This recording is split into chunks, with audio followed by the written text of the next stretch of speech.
পড়েছিলেন জানেনও। আমি ডিসেম্বর মাসে যখন প্রথম 22 সালে বেরোয় 2023-এর 2 জানুয়ারি প্রথম হাইকোর্টে কেস করেছিলাম, কারণ আমি জানি আমি চাকরিটা আমার নিজের যোগ্যতায় পেয়েছি এবং সর্বোপরি আমাকে যেটা সিবিআই লিস্ট দিয়েছিল সেই সিবিআইকে আমার চ্যালেঞ্জ করা ছিল যে আমার যদি কোনো জায়গায় আমার অসঙ্গতি প্রমাণ করতে পারে সেটা যেন তারা দেখায়। তা আজ পর্যন্ত কোনো দিন, প্রায় তো 3 বছর হতে চললো, সিবিআই কোনো দিন আমাকে ডাকেনি বা কোনো তদন্তকারী সংস্থাই আমাকে ডাকেনি।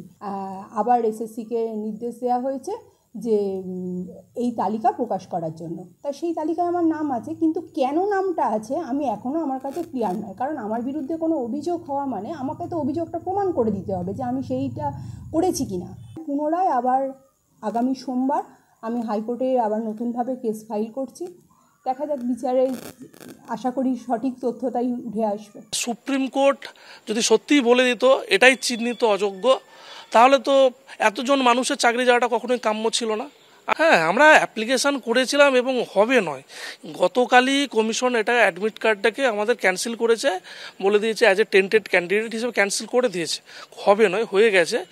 আমরা তো অবশ্যই করেছিলাম এবং এখানেই প্রশ্ন, যেখানে সুপ্রিম কোর্টের এপ্রিলের 3 তারিখের অর্ডারে বলেছিল যে found to be specified tainted ক্যাটাগরির যারা ক্যান্ডিডেট তারা সামনের সিলেকশন প্রসেসে অংশগ্রহণ করতে পারবে না। এবং আপনাদেরকে জানিয়ে রাখি 1212 যারা স্পেসিফাইড টেন্টেড হিসাবে সুপ্রিম কোর্টেও চিহ্নিত হয়েছিল, সেটা কমিশন, বাক কমিটি এবং সিবিআইয়ের তথ্যের দ্বারা, তারা কিন্তু কেউই ফর্ম ফিল আপ করতে পারেননি।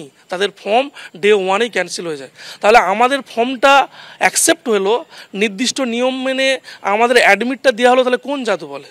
কমিশন তো নিশ্চয়ই আমার সাথে কোনো রকম সক্ষতা রেখে এটা করেছিল না, তাহলে আইন মেনেই কিন্তু করেছিল হয়েছে। এবং সেখানে নোটিফিকেশনে আমরা কিছুই দেখতে পাচ্ছেন যে কী কারণ, ক্লারিফিকেশন কিছুই নেই, শুধু জাস্ট একটা অর্ডার দিয়ে নামের লিস্টগুলো দিয়ে দেওয়া হয়েছে।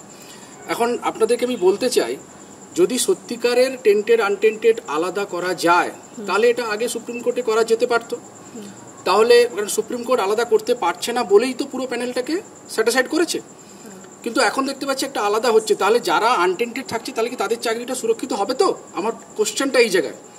এবং আজকে টেন্টেড যে বলা হচ্ছে, আমরা জানি বিগত দিনের যে স্পেশাল বেঞ্চ হাইকোর্টের অর্ডার, পরবর্তী সময় সুপ্রিম কোর্টের অর্ডার অনুযায়ী, এবং আগামী দিনে দেখবেন আবার ডিভিশন বেঞ্চে কেস হয়েছিল, সেখানেও পরিষ্কারভাবে 3টে ক্যাটাগরিকে কিন্তু টেন্টেডের তালিকায় দেওয়া হয়েছে। একটা হচ্ছে এক্সপায়ারি অফ প্যানেল, সেকেন্ড হচ্ছে উইথআউট অফ প্যানেল, এবং থার্ড হচ্ছে who submitted blank OMR sheet.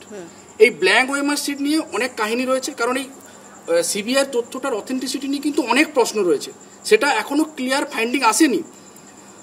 ফলে এই যে ব্ল্যাঙ্ক ওএমআর, তার একটা পরিসংখ্যান আছে, আপনাদেরকে বলি 33, কেবলমাত্র 33 জন, এবং সেটা সিবিআই কিন্তু তার মানে একদম কেস ডায়েরি নম্বর সহ কিন্তু দিয়েছে, এবং এসএসসি কিন্তু কোর্টে সাবমিটও করেছে। এখন প্রশ্ন হচ্ছে, এই যে 1800 জনের নাম এলো, এই চিত্রটা কোথা থেকে ওনারা পেলেন আমরা জানি না। তো আগামী দিনে এসএসসির কাছে আমাদের প্রশ্ন থাকবে, আবেদন থাকবে, এবং কোর্টে আমরা তো যাচ্ছি, আমাদের কেস ফাইলও করছি, কেন আমাদেরকে এই টেন্টেডের জায়গা দিয়ে দেওয়া হলো তকমা? তাহলে এতদিন কোথায় ছিল?